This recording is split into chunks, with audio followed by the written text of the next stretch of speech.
2. goes. Right here. Episode 2. I'm hyped. I'm excited for this I'm one. excited for this one because it wasn't like the last show. This is gonna be a good episode. First of all, welcome everyone to the Pro Wrestling Podcast, episode 2, if you will. We're not really going to be keeping track, but this is episode 2. It's a Monday Night Raw, October 24th, 2022. They were in Charlotte, North Carolina. Nice. And they referenced that place a lot during the show, which we will get into. But before we get into the show, this Monday Night Raw in a whole, it was kind of mid. You know what I'm saying? I was bored. How about you? Because you watched the show. I think it was a little less than mid. This is the first. I feel it could have been a lot better. It could have been a lot better. I don't know how to say this, but there weren't any highlight matches. I can agree. We still got to get into the play-by-play, but I just feel like this is like the first Triple H show where it just hasn't been like, wow. Like that happens, But I mean, this is going to happen. Not every show is going to be amazing. Of course. That's always with WWE. Not every show can be good. Like Vince, he had his good shows. He mostly had bad shows, in my opinion, 2019 and 2022. Yes. But you guys know what I'm saying. Not every show can be good. But this is the Pro Wrestling Podcast. My name is Brett Alive. This is I Review. Feel free to check out his channel if you guys are interested. Follow me on Instagram as well at BrettAlive04. And check out my other channel if you guys aren't already subscribed. Yeah, link in the more description. than likely you are. Link will be in the description after this gets uploaded. But yes, we are live. We are talking to you guys live here on YouTube on the Pro Wrestling Podcast. If you guys are not already subscribed, feel free to do that. And without further ado, let's get into the full play-by-play of Monday Night Raw. Right now. October 24th, 2022, Charlotte, North Carolina. Here we go. Let's get it. All right. We opened up the show yet again with Judgment Day. Judgment Day come out, and they cut a promo bashing AJ Styles.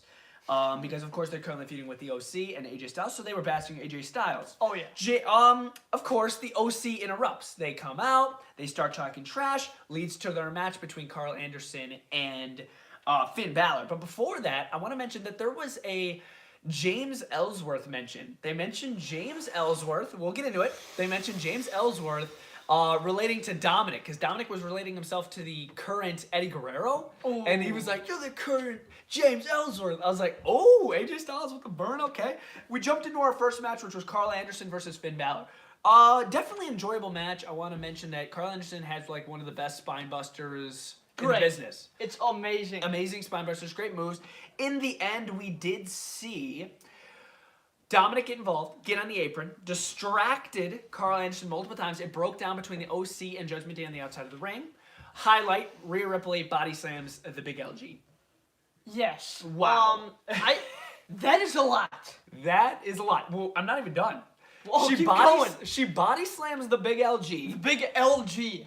Gets in the ring. The ref is distracted. Low blows freaking Carl Anderson's balls. Man, she's all over. She was all over the place. She's all over. And Finn Balor takes advantage and picks up the victory. I was like, what is going on? This was decent. Your thoughts? Oh, so much happened. But a lot happened, but we're going to start from the beginning. The promo. I love, it just comes out, Judgment Day, of course, comes out bashing AJ Styles. Yes. AJ Styles, of course, one of the best superstars in the business, of one course. One of my favorites. Lady the freaking phenomenal for him. One of the best moves in history. That is pretty interesting how we didn't relate to James Ellsworth because of course he was back in like the Dean Ambrose era, and he was like the biggest dork in the WWE. And he was relating that to Dominic Mysterio, of course. Yes, and he also had no chin. Yeah, but Dominic Mysterio does have a chin, and it's massive. Big chin. It's a big chin. Yeah. No offense, Dominic. So I think that was really cool. Of course, Carl Anderson, Finn Balor. That match actually was really good. It was decent. I thought Carl Anderson put on a show. Of course, the big main event of Rhea Ripley slamming the big LG. It wasn't just pick him up and then fall right away. It was like she picked him up for like 1 second and then hit him down. It was like, which I was actually pretty surprised about that one. I'm not the biggest fan of Rhea Ripley, but that was impressive. I can't lie. The big LG is probably close to 300 pounds. 300 pounds, maybe, for sure. Maybe even past 300. He's past. For sure, 325 maybe. Yeah. And that's the big LG. Yeah. And she picked him up, body slammed him. Finn Balor picking up the victory over Carl Anderson. Yeah, so well, we're really needed quick to happen. relating to Dominic about getting involved in the corner and all that stuff. I kind of like, because of course, like, they're heels, they're making names for themselves. Oh yeah, we cheat to win, kind of like the Bloodline, So I feel I liked and didn't like the ending. Of course, I would like to see a full match to actually see who's better between Carl Anderson and Finn Balor, but I also liked the fact that basically Dominic and Rhea Ripley kind of costed Carl Anderson the loss. You had Priest out Finn there Balor. as well, going after Styles, send him over the announce desk. I forgot For to sure. mention. As far as the opening of the show, starting with heels picking up the victory, I mean, it's okay. As you guys know, I'm not personally the biggest fan of Judgment Day. I feel like they're missing something. I don't know what it is. I mean, they have a solid group going on. Obviously, they win matches. They get it all done. But when they come out, I'm bored. I am bored. Yeah. And I don't know. The OC needs a woman. They need a woman in their corner. They So do. then she could go after Rhea Ripley, and then it could just work. We Yeah, will that talk about makes something sense. later. For sure. There's a promo that happens, and I will talk about that relating to a woman that might join the OC. I got it. But Oh, as yeah, far yeah, yeah, I as got far as the opening goes, decent action. But yeah, like I said, it was okay. I'm iffy on it. I'm iffy. It was Let a me know what you decent guys way think. it was a decent way to start the show. Yeah, Let's let me know. just say that. Let me know what you guys think down in the live chat. Right after that, we did have a recap of Miz and Dexter Lumis controversy, all the controversy that they've been having over the past couple months with the house situation, him just terrorizing him, choking him out, basically just basically just terrorizing him. And then Gargano knows. So this is what they have a little promo backstage. Miz and Gargano, they approach each other, and Gargano's like, "I know the truth, Miz." And Miz is like, "You don't know any truth." And Gargano has this whistle that he's going to blow. I don't know what's going to happen with that. But then it jumped into our next promo, which was a Miz promo. Miz comes out to the ring, and of course his main topic is Dexter Lumis. He talks about how Dexter's been attacking him over the past couple weeks, and he says Really it's interesting. because of his mind, of his intellect, of the wrestling business. That's what he said. The reasoning behind Dexter Lumis's attacks. And then Gargano interrupts. He says, "That's not true. I know the truth, and I'm going to reveal it next week," or something along the lines of that. It's always next And he week. calls out the Miz, and he's like, "Miz, you're lying about Dexter Lumis. This isn't right." And they also mentioned Tommaso Ciampa. Tommaso Ciampa was mentioned, and we haven't seen him. Tomato Ciampa. We haven't seen him in weeks. So Tommaso Ciampa was mentioned, which I thought was pretty cool. He I has had to great mention talent. that. He's talented. As far as the promo itself, Up and down, up and down. very up and similar to down. last week. For Know, sure. Gargano knows something. Miz says he doesn't know anything. Very similar to last week. We jumped into. This is still a promo, but R-Truth. R-Truth, dude. R-Truth interrupts this entire thing. Oh man, I don't know Comes about out. this one. And he challenges The Miz to a one-on-one match. The reason behind this is Charlotte, North Carolina is R-Truth's hometown. So that's the main reason why he was out here. But he had a match with The Miz. Match was mid. Miz noticed a dark figure sitting on ringside, which was Dexter Lumis. But it was just Johnny Gargano dressed as Dexter Lumis, just to scare him. Yeah, getting in like his head and all Yeah. that kind of stuff. Getting wondering, Yeah, and then Gargano, he distracts The Miz. And then R-Truth is able to take advantage of him. R-Truth pulls off the victory. Couldn't believe it. It's insane. Miz was WWE champion like a year ago, and R-Truth just beat him. Your thoughts on this? Of course. Once again, it's a lot to take in. For More the a lot of fact stuff, that, isn't it? yeah, for the fact, of course, that Dexter Lumis and The Miz are still, I don't know. It's just I think Dexter Lumis is just too much in The Miz's mind. He can't focus on actually like the matches. He keeps focusing on Dexter Lumis. Yes. Which I think there might go into a rivalry between possibly Johnny Gargano and The Miz. Yeah. Because of course that he pranked being Dexter Lumis yeah. on sideline. He's like, "Oh my God, who is that? Who is that?" Yeah, security. And then R-Truth rolls him up, Boom, of yeah. course. But I kind of like it, putting more. It's all right. Maybe rivalry between The Miz and Johnny Gargano. That would be really cool. Totally. I do have something to say about Johnny Gargano's match later on.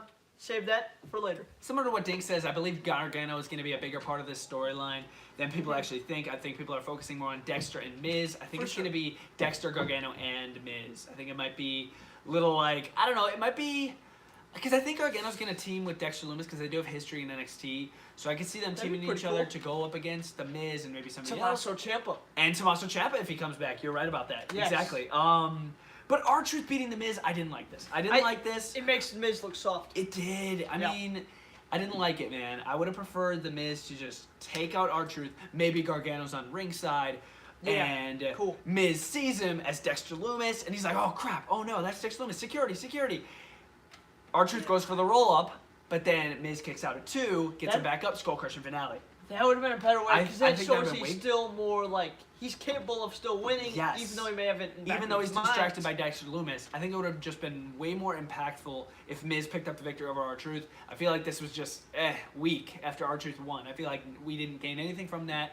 And I feel like Miz could have won this match, but still made him look like, oh, Dexter Lumis is in my mind, because he was distracted by Gargano, who was dressed as Dexter Lumis. I think it would have worked way better. Great idea. That's actually a really good point. I think it would have worked way better. Yeah, that's actually like, really have that good. close pinfall, 2.5, 2.9. Oh, Miz kicks out. He almost had him. Picks him up, skull-crushing finale. It would have worked way better. Great. And I don't think it would have made Gargano look bad either. You know what I'm saying? This is my personal opinion. For sure. Right after that, we had a Candice LeRae interview backstage with Kathy Kelly, which I'm glad Kathy Kelly's back in WWE. Kathy Kelly. She's pretty cool. She more of like a journalist type deal. She does like the interviews backstage, different things like that. She's pretty cool. Yeah. But she was interviewing Candice LeRae about the recent rivalry she's been having with Damage Control. And look who shows up. Damage Control. Of course. So they show up before Candice LeRae can really get any words out. It's a beatdown. They start beating her up. But what I didn't like, they start beating her up. The camera falls over. We don't see the action. Cuts to commercial, I believe. Of course. My thoughts, I just want to... Well, you go ahead. What do you think about this? No. You keep talking. You keep talking. I do want to talk about this interview. And normally I just skip over this interview really fast. I don't like how they didn't show what they did to Candice LeRae. Because they made a pretty big deal out of it. True. On commentary later in the show, they were like, Candice LeRae super injured backstage by Damage Control. I'm like, injured? I didn't see what happened. Why couldn't I see what happened to her? All I saw was the floor and a bunch of sound effects. I was like, I would have loved to have seen what happened to Candice LeRae that got her injured. You know what I'm saying? By Damage Control. I felt it was weak. Yeah, you have good. You got some good points there. Because maybe doing possibly a B-roll shot of maybe going down, seeing what they can do. Show what they're doing.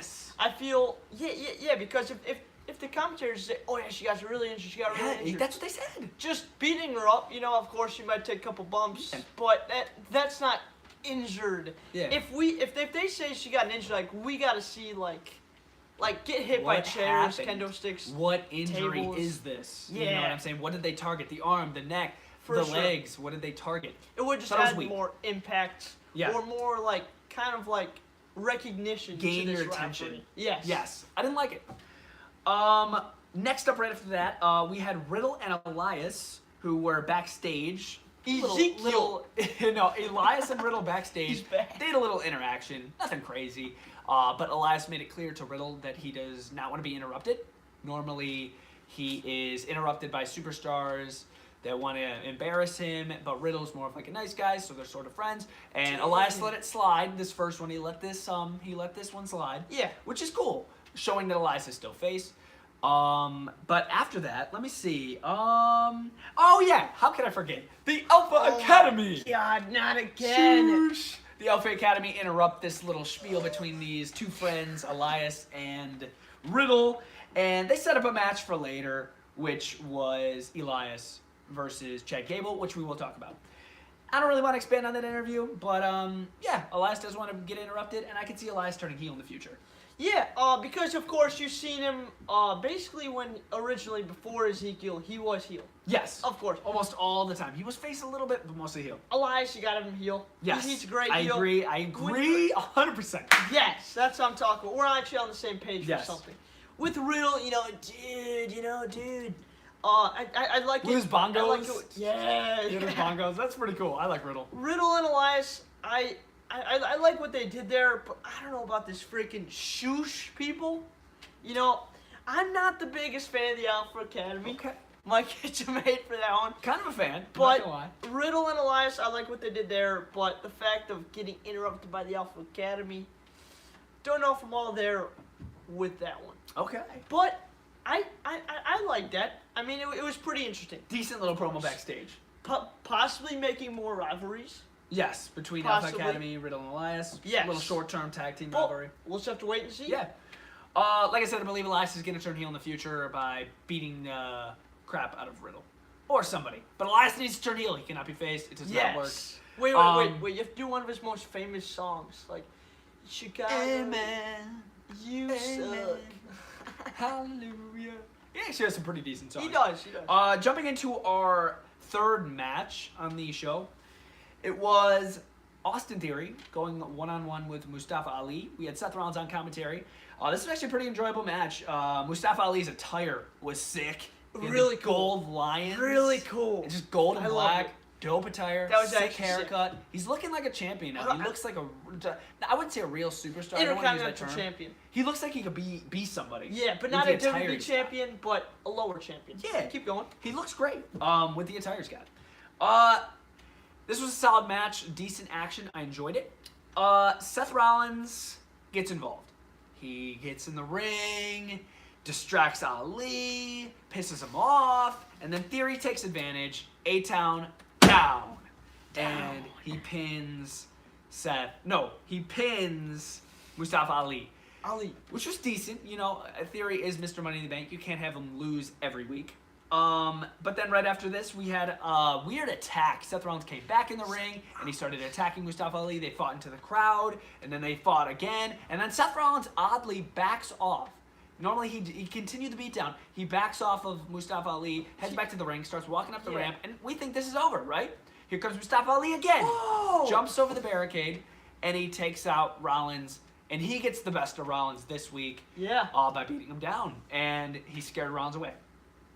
Your thoughts on this match and the little aftermath between Mustafa Ali and Seth? Once again, a lot to take in. I know there's so much that happens with these. Because you're saying you have the Money in the Bank champion like Theory, Mr. Money in the Bank, and you have Ali, and you of course Seth Rollins in commentary. You kind of knew something was gonna happen, but I don't. Did this just start this week between Ali and Seth Rollins? They've been going at it for about 2 to 3 weeks, probably 2 weeks, I believe. Yeah. Because but they've been going at it because he's United States champion. For sure, Ali Ali wants probably that wants to United go States after that.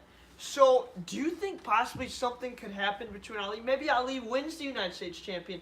Possibly Seth Rollins goes after the WWE champion when Cody's comes back. Maybe a triple threat match. Seth Rollins, Cody, and the Big Dog. Bloodline head of the table. But back onto this match. A lot of things to take in. Decent match. Decent match. Mustafa Ali's attire. Freaking wicked. Seth Rollins gets in the ring and attacks Theory. Yeah. Or attacks, Well, he brawls him. Ali. They just basically sort of beats him just up. distracts him while the ref isn't looking. Yeah. But Theory wins with the 8-10 down. Yeah, he throws him over the barricade, continues the attack into the crowd, and then he points to me. He's like, "Get the heck out of here! Get him out of here!" He starts to walk back like a coward. Starting to walk back. Of course, you know, Seth Rollins, he just wants to go home and watch the Bears game. Yeah. Huge Bears fan. I felt bad for him that he was actually working. He didn't have to watch he couldn't watch the Bears game. He couldn't watch the Bears game, and they Poor finally guy. won. But he was But your walking thoughts, back. The thoughts on the match. It was a great match. I liked the attack after. Okay. It kind of made a little bit more. It kind of showed a little bit more like they really hate each other, and they just want to beat each other up. That's mainly what I got of it. Totally. Mustafa Ali and Seth Rollins continuing their rivalry for the United States title. You got to think that's going to be happening at the Crown Jewel, which I'm excited for. No way Mustafa Ali wins, in my opinion. No way. Is Theory going to continue this rivalry with Mustafa Ali and Seth Rollins? I don't think so. I think Theory's kind of bouncing around. He's feuding with everybody. He's having match. It's only a matter of time until he cashes in Mr. Money in the Bank. But yeah, Mustafa Ali getting a push. I'm into it. Everyone hates Theory. Yeah, most people do. I'm a fan. I like A-Town down. I like Theory, and the 8-10 down is cool. He was able to beat Mustafa Ali with that. But like I said, decent match. Nothing crazy, though. No. Right after this, Gargano interacts with JBL and Corbin and sets up a match for later. They had a little backstage segment. Nothing crazy. Setting up a match between Gargano and Corbin later. Right after that, Bianca Belair and Bayley, they had a little storyline recap, what they've been doing over the past couple months, their little storyline. Of course, because they had a one-on-one match in the main event of the show, which was pretty freaking wild. I was not expecting them to do Bayley versus Bianca Belair on a regular Monday Night Raw. But that happened in the main event. We'll get into it. And then our fourth match on the card, it was Omos versus 4 local competitors in an enhancement match, or a jobber match, if you will. And I hate these. Horrible. I hate these local talent matches. They're so boring. They're too predictable. It's always a domination. I mean, it's supposed to be, but I don't like the concept of it. Oh, we're enhancing him. He won a match. He beat a nobody. He beat a person that nobody knows. It doesn't enhance anybody. If they win a match against somebody who's nothing, No one you cares. don't. It's not enhancing at all. Omos has the rivalry with Strowman going on, but I thought this match was stupid. Obviously, he pinned 2 guys to win the match, and then he sort of just was with MVP, and they were like, Braun Strowman, we're coming for you. I was like, where's Braun Strowman, first of all? He should have interrupted this. That's why watching the Bears game. He should have interrupted this. I don't know. Yeah, because you're Look at, I wrote right here, no Braun? Always whenever these big guys go up against jobbers, someone always comes out after the match. Yeah, I wanted Braun. Nothing happened. I thought for sure Braun was going to come out and they were going to enhance the storyline a little bit. Maybe Braun pushes Omos out of the ring this time.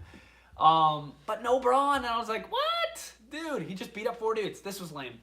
For this match, one word describing the match, boring. Second word describing this whole match, unmemorable.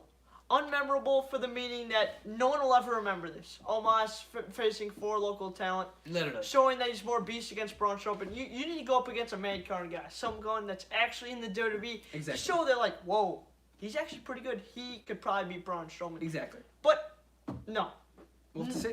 Yeah, we'll just have to wait and see. Our 5th match on the card, obviously we didn't spend too much time on Omos because I could care less about that crap. Yeah. Even though Omos seems like a really nice guy. He does. But anyways, Chad Gable versus Elias. We got this match, and this is my favorite match on the card. This was a great match. Whoa. I loved this match. Very technical match, very just enjoyable. It was just decent to watch. I loved the flying headbutt from Chad Gable during this. Cool. Elias's counter with the knee to the face of Chad Gable while he did the moonsault off. So sick. Cool. Otis gets involved at the end of the match, tries to get involved. He tried to get involved during the match, but at the end of the match, tries to get involved again. Doesn't really work out to his advantage. And then Elias is able to hit a nice spinning maneuver, slam the head of Chad Gable onto the mat, and pick up the victory. I enjoyed it. Otis gets in the ring, tries to attack Elias and take him out even more. 2-on-1. And here comes Riddle. Riddle comes out, assists Elias, and then they fight off Otis and Chad Gable. I enjoyed it. This is my favorite thing on the show. Literally, this is my favorite thing about the show. I know it might not be for some people. This is my favorite thing. What are your thoughts on this? Really interesting. Of course, like I said earlier, I like Elias. Now, not Ezekiel. Right. But I like Elias. Of course, they're giving him a little bit of a rivalry, kind of, with Gable. Yeah, a little bit. But I think more this is of a short-term one. It was more of a technical match. I thought it was enjoyable. Yeah. But like what Brett said, that flying headbutt was the highlight move sick. of the match. Flying headbutts are dangerous and awesome. That was awesome. Of course, Alpha Academy, Gable, and Otis. Of course, being a tag team, Otis, of course, getting distracted, get involved in the match, typical heels. But in the end, the moonsault. Sick. Into the counter to the knee. Did you see it? Yes. It was literally sick. Like, he's going this way, boom, and he took him out. I was like, dang. But of course, earlier in the show, Riddle and Elias, of course, Riddle would come out and help out Elias in the end, which I thought was really cool. It shows a little bit of a tag team bond between those two. And like Brett said, Elias is eventually going to turn heel, and it's not going to be good for Bro. But I could definitely tell this is a nice short-term little story between the Alpha Academy, Riddle, and Elias. I believe they're going to top it off with a 2-on-2 tag team match, maybe on this coming Monday Night Raw. I could see that happening where Elias and Riddle are able to pick up the victory, and then maybe Elias turns heel. Like I said, I do want Elias to turn heel. I think that would be really great. Cool. You know what I'm saying? But I don't really need a Riddle and Elias rivalry, so maybe just turn heel. Don't really turn on Riddle, because I don't really want a Riddle versus Elias rivalry. Nobody really wants that. Yeah, no. Yeah, that was pretty freaking decent, and that's my favorite match on the card, 100%. Flip the page over. The page. Here we go. Right after that, we had the OC Yes. We had the OC in a backstage segment. They were in the trainer's room, which is basically like the doctor's little trainer room. And they were checking out freaking Carl Anderson. He got low blowed right in the freaking midsection, dude. You know what I'm saying? Yeah, poor Carl, man. And he got low blowed. And the big LG, he stands up and he's like, Rhea Ripley, I'm going to go take care of her. He's like, AJ, I'm gonna go take care of her. And they're like, oh, he is not the best of women. I don't know how this is gonna go. Comes back from commercial or something like that. And then the big LG is like, oh, didn't go too well. Just basically saying that Rhea Ripley low blowed him too. And then AJ Styles basically just said, we have a Rhea Ripley problem. Wow. So they have a Rhea Ripley problem, and that's basically saying, who are they gonna bring in to take out Rhea Ripley? I hope they're gonna be feeling all right after that. Of course, that it takes a big that does not feel good. I hope the OC is feeling good at the end. But who do you think is going to join the OC though? Because they mentioned that this is a problem. The Rhea Ripley situation is a problem, and you got to think they're going to be bringing in a woman to help out and maybe join the OC officially to take out Rhea Ripley. I got it. Who is going to do it? So we haven't stated it yet, but Okay. we need some chick to join the OC. Exactly. That is tough. Yes. She's crazy. Because Rhea Ripley's tough too. She's big. Yeah. She picked up the big LG. Yeah. We need some chick that's tough. She could high fly. Okay. She could the take size out of Rhea. the size of Rhea. Of course, later on the show we might bring up that person, but we'll just have to wait and see. Who do I think it's gonna be? I don't really have any answer for that. It could possibly be, what's her face? Raquel Rodriguez. I could definitely see Raquel she is Rodriguez joining the OC to help out fend off Rhea Ripley and deal with the Rhea Ripley problem. I think that would be awesome because, of course, Raquel Rodriguez very similar in stature to Rhea Ripley. I think it'd be a great standoff, and to see her aligned with the OC, The back. yeah. Oh, she has a back. The whole Maybe matching gear for like a 4-on-4 tag That'd match. be cool. I like that idea. OC versus Judgment Day. It would be sick. Raquel Rodriguez. I think that's like one of the only options they have. Maybe. I don't know. Well, Yeah. You know. Well, you can say it now if you'd like. No, because they don't know if they. know Oh, what okay, happened, okay. We'll jump into that. At the end, just have to wait and see. Right after that, we had JBL. JBL came out to the ring, and this was right before the Corbin and Gargano match, and he was basically just bashing North Carolina. It's a typical heel maneuver. Your local sports team, and this place sucks. JBL. This place, hillbillies this, hillbillies that. It's just Always. so typical with the heel promos when they bash the cities. Always. So typical. And then he just introduces his new client, which is Baron Corbin. And Cool. then, of course, he went up against Johnny Gargano, which was decent. This was a decent match. Corbin, I felt, dominated most of the match. And I'm not the biggest fan of that. Because obviously, Corbin's going to win. They need to enhance his character more. But at the expense of Johnny Gargano, I don't know how I feel about that. JBL on commentary, I thought was pretty prime. He was on commentary. I love him heel commentating. I thought that was solid. Brings it back to the memories. And of course, Johnny Gargano did use the hat of JBL that was sitting on the announce desk, and he put it on. He started beating Corbin up, but it didn't really work out to his advantage because JBL got involved. Well, the ref was again turned around and was not looking, and he took out Gargano, pushed him in the ring. End of days. Corbin picks up the victory. 1, 2, 3. Big moment. My thoughts on this. Like I said, I'm not the biggest fan of Gargano losing. Corbin being enhanced, love it. Love it. 2 wins in a row.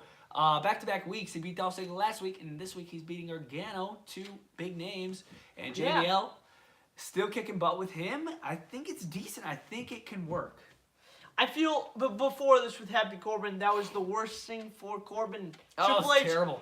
HHH knew something had to change. He knew. And basically, him with JBL, I really like it. It kind of, yeah, I like it too. Yeah, because maybe JBL's, like the physical trainer, he's training Corbin to be like that multi-time boxer. Yeah. That they always say the former Golden Gloves boxing champion. former Golden Gloves boxing Michael Cole champion. never fails to mention it. No. Never. And then, of course, you have Johnny Gargano, of course, made he tricked the Miz earlier in the match. But I do like what they're doing with Corbin. He's taking a lot of big names in the company. I really like that. And, of course, JBL on commentary, prime. Like I said, I don't really believe this. I don't really think this hurts Gargano. personally. Not at all. Because people are gonna remember the win. Corbin's on a roll, 2 wins in a row, but they're gonna think about Miz and Gargano. They're not gonna think about Gargano and Corbin. So this doesn't really make Gargano look bad. If anything, it makes Corbin look really good, and Gargano's just gonna go back to his little gig with Dexter and Miz. It doesn't make him look bad, and I'm happy that Corbin was able to pick up the victory. I'm interested to see what he's gonna do. Really fast, I don't like how JBL got involved at all. I didn't like the little thing of Johnny Gargano putting on the thing. Maybe JBL it might have been getting unnecessary. Unnecessary, because Baron Corbin beat him right after that. Which I didn't really like. It kind of showed kind of like a soft spot for Baron Corbin. He's not as strong as they say he is. He's not as strong as they say he is because he needed help by JBL. But, I mean, of course people could get around that. I wasn't really the biggest fan of that because it didn't really add that much perspective of how the match could really happen. How it could really go. Yeah, if JBL did not get involved. Yeah, Baron Corbin could actually beat him. Totally. Right after that, Bianca Belair was looking for redemption on Bayley and her injured friend. She got interviewed backstage. She's like, they have injured all my friends, Alexa Bliss, Asuka, and now Candice LeRae. I have nobody else, but I'm going to get redemption on Damage Control tonight.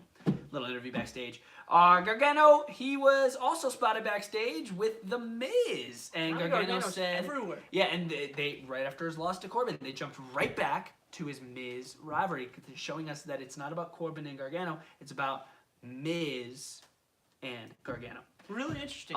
So Gargano is approached by The Miz, and Miz is like, oh, how'd it go out there? Because he lost. And then he's like, well, Gargano's like, I'm going to reveal the truth next week, Miz, if you don't.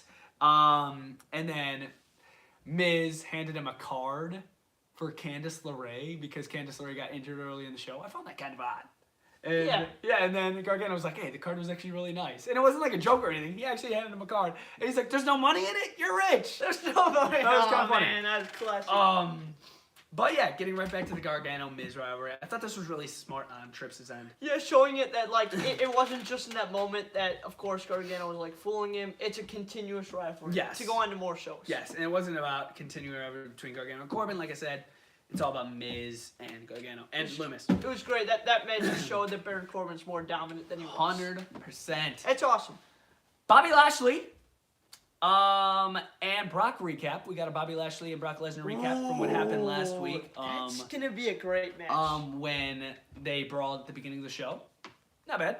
And then they announced that Brock Lesnar will be returning next week on Monday Night Raw. What is he going to do?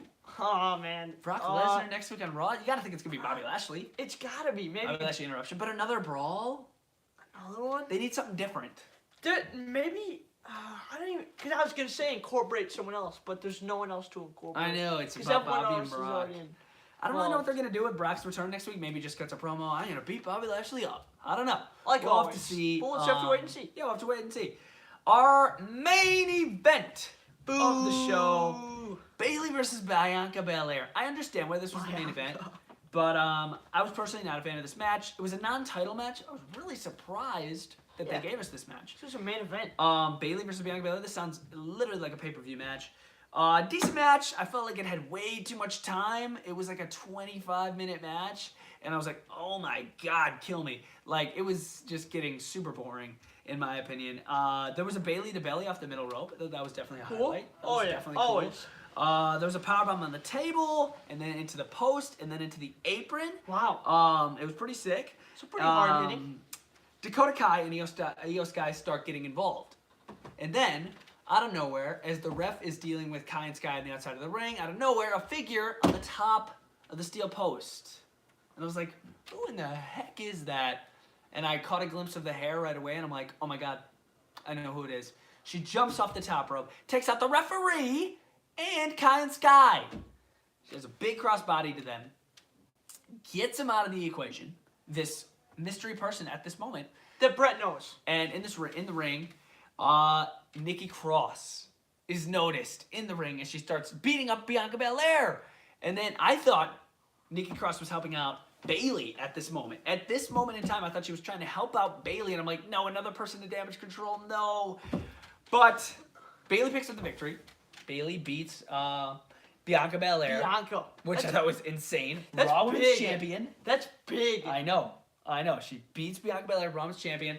And then, right after the match, Nikki Cross starts beating up Bayley too. So she's not joining Damage Control. Thank the Lord.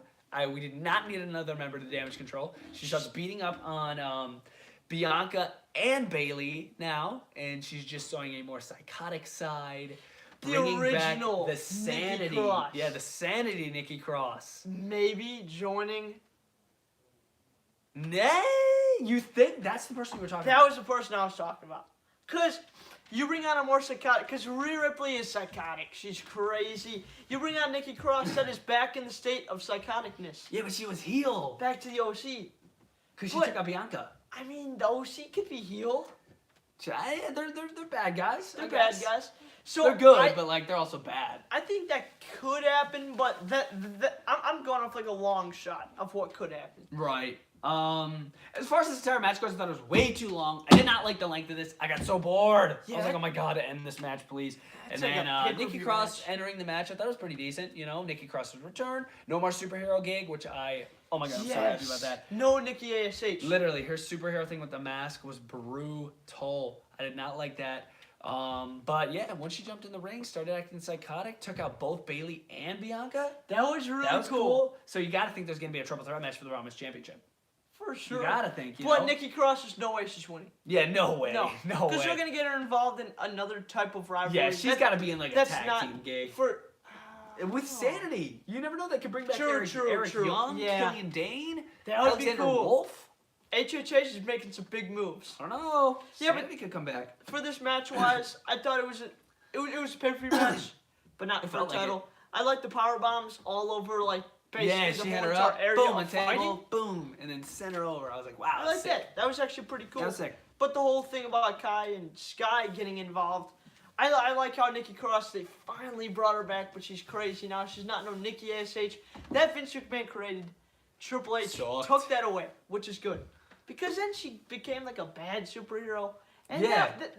that was just absolutely horrible. It was terrible. It didn't That was- make any sense. That was terrible. Because a couple weeks ago, she took off the mask in the ring after she lost a match to Candice LeRae in a return, showing that she's going to change her character, and here she did. Yeah. So I mean, it was a decent match. So bad. But I don't even know how to explain it. Yeah, I mean, Nikki Cross returning, I like it. But as far as the match goes, Mid. I didn't really like it. That's gonna wrap up the show. And the show in a whole, I thought was just okay. Like I said in the beginning of the video, Triple H has been giving us some bangers. Monday Night Raw, Friday Night SmackDown have been really enjoyable to watch over the past couple weeks, and I feel like this was the first flopped show, in my opinion, like completely how about flopped. last Friday Night SmackDown? Last Friday Night SmackDown I thought was better- really decent. better- way better than 100% this. better than this. Such a well put together show. Yes. But this Monday Night Raw I thought was lacking. I don't think anything was furthered. I don't feel like any Yeah. storylines were like furthered on. Like, you know, I feel like everything started here and it didn't move. It stayed here. You know what I'm saying? Yeah. All I the storylines. Totally agree. Out of 5?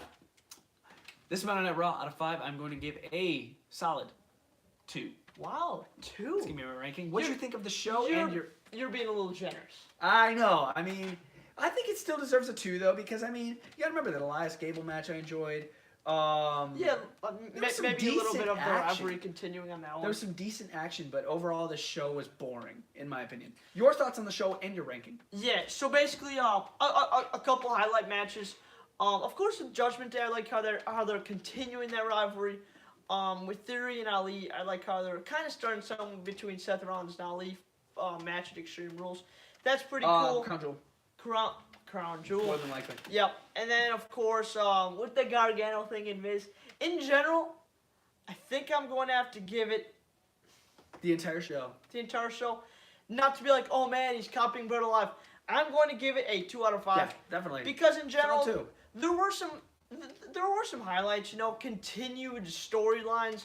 But I feel there's nothing really big that's like, oh my god, this show Like, is you great. gotta check this out. You know, like, no, nothing like that happened. Nothing really happened, but there's more story building and a couple of good matches here and there. Yeah.